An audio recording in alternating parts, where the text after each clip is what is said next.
শনিবার মঙ্গলবার বাঁশ কাটা যাবে না। শনিবার আর মঙ্গলবারে বাঁশ কাটলে কি হবে? নিজে বাঁশ খাবে? এরকম কিছু দেখুন, সকল মঙ্গল অমঙ্গল, কল্যাণ এবং অকল্যাণের একমাত্র মালিক কে? আল্লাহ। এই যে জাহিলি যুগের স্বভাব, রন্ধ্রে রন্ধ্রে, এটাও কিন্তু জাহিলি যুগের স্বভাব। অমুক দিন বাঁশ কাটা যাবে না, শনিবারে সফরে বের হওয়া যাবে না, সকালবেলায় অমুকের মুখ দেখলে শেষ, প্রথম কাস্টমার বাকি চাইলে শেষ ওই দিন। এসব বিশ্বাস আমাদের মধ্যে আছে না নাই? এগুলো সবগুলো শিরকি বিশ্বাস।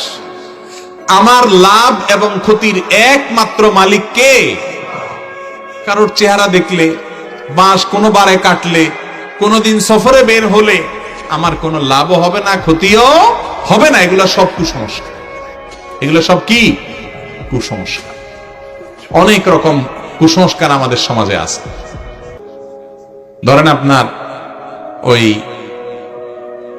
টাকার বাক্স বা দোকানদারদের যে ক্যাশ বাক্স, পাও লাগলে এই সর্বনাশ, আর বরকত টরকত আসবে না। ঠিক আছে, টাকা পয়সা থাকে, এই সম্পদ থাকে, সেটাতে লাত্তি মারার দরকার নাই, কিন্তু লাগলে যে একেবারে গোষ্ঠী উদ্ধার হয়ে যাবে, আপনি ফকির হয়ে যাবেন, এমন কোনো কথা না।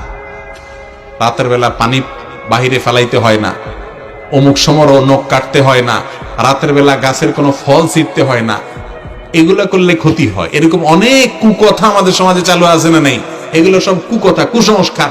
ওই জাহেলি যুগের মূর্খরা এই সমস্ত খারাপ কুসংস্কার গুলো তারা ধারণ করত, বিশ্বাস করত। আমরা মুসলমানরা এক আল্লাহ বিশ্বাস করেছি, তাওহীদে বিশ্বাস করেছি। তাওহীদের দাবি হলো সকল কল্যাণ অকল্যাণের একমাত্র মালিক কে? আল্লাহ রাব্বুল আলামিন। অতএব এই সমস্ত শনি মঙ্গলবারে বাঁশ কাটলে ক্ষতি হবে, এগুলো বিশ্বাস করা যাবে না, এগুলো ভুল ধারণা।